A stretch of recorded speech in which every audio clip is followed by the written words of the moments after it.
Hi எல்லாருக்கும் வணக்கம்.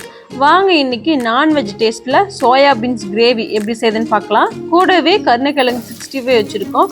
ஒரு போன்லெஸ் 65 சாப்பிட்ற ஃபீல் இருக்கும். வாங்க எப்படி செய்யுதுன்னு பார்க்கலாம். எண்ணெய் விட்டு எண்ணெய் காஞ்சதும் பொடியாக நறுக்கி வச்சுருக்க வெங்காயத்தை சேர்த்து நல்லா பொன்னிறமாகற வரைக்கும் வதக்கிக்கலாம். வெங்காயம் நல்லா வதங்கிடுச்சு, எடுத்துக்கலாம். சோயாவை ஆல்ரெடியே சுடுதண்ணியில் போட்டு எடுத்து வச்சுருக்கோம். இப்போ அதையும் லைட்டாக ஃப்ரை பண்ணி எடுத்துக்கலாம். இந்த சோயாபீன்ஸ் கிரேவி ரொம்பவே டேஸ்ட்டாக இருக்குங்க. சாப்பிட்றதுக்கு நான்வெஜ் ஃபீல்லவே இருக்கும். சோயா லைட்டாக ஃப்ரை பண்ணால் போதும், ரொம்ப நேரம் ஃப்ரை பண்ண தேவையில்லை. இப்போ மசாலா ரெடி பண்ணிக்கலாம் வாங்க. நம்ம ஆல்ரெடி வறுத்து வச்சுருக்க வெங்காயத்தை சேர்த்துக்கலாம். நான் ஒரு 10-15 முந்திரி ஊற வச்சு வச்சுருக்கேன், அதையும் சேர்த்துக்கலாம். 3 டீஸ்பூன் தயிர் சேர்த்து நல்லா அரைச்சி எடுத்துக்கலாம். மசாலா நல்லா ஃபைன் பேஸ்ட்டாக அரைஞ்சிச்சு. வாங்க தாளிப்பு ரெடி பண்ணிக்கலாம். கடாயில் எண்ணெய் விட்டு எண்ணெய் நல்லா காஞ்சதும் பிரிஞ்சி இலை, சோம்பு, 2 பட்டை, ஒரு 2 கிராம்பு, ஏலக்காய் சேர்த்து நல்லா வதக்கி விட்டுக்கலாம். ஆல்ரெடி 4 தக்காளி பழம் அரைச்சி வச்சுருக்கோம், அதையும் சேர்த்து நல்லா வதக்கி விட்டுக்கலாம். தக்காளியோட பச்சை வாசனை போகிற வரைக்கும் நல்லா வதக்கி விட்டுக்கோங்க. இப்போது 2 டீஸ்பூன் இஞ்சி பூண்டு விழுது சேர்த்துக்கலாம்.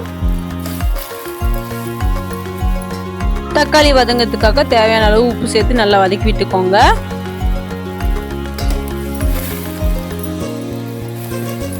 தக்காளி நல்லா வதங்கி வந்துடுச்சு. இப்போ மசாலா சேர்த்துக்கலாம் வாங்க.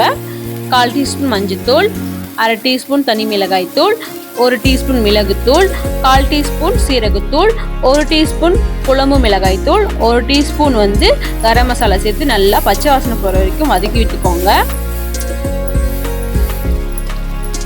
பாருங்க, நல்லா மசாலா வதங்கி எண்ணெய் பிரிஞ்சு வந்திருக்கு. இப்போ நாம் அரைச்சி வச்சிருக்க பேஸ்ட்டை இதில் சேர்த்துக்கலாம். தேவையான அளவுக்கு தண்ணி விட்டு நல்லா கலந்து விட்டுக்கலாம்.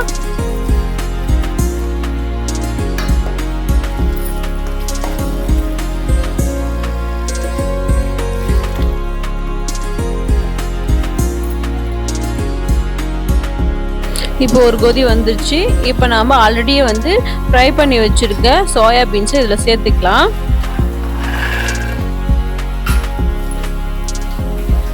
சோயாபீன்ஸ் ஓரளவுக்கு வெந்து வந்துடுச்சு. இந்த டைமில் கொஞ்சமாக கஸ்தூரி மேத்தி சேர்த்து நல்லா கலந்து விட்டுக்கலாம். இந்த சோயாபீன்ஸ் கிரேவி சப்பாத்தி, பூரி, இட்லி, தோசை கூட வச்சு சாப்பிடும்போது பெஸ்ட் காம்பினேஷனாகவே இருக்குங்க.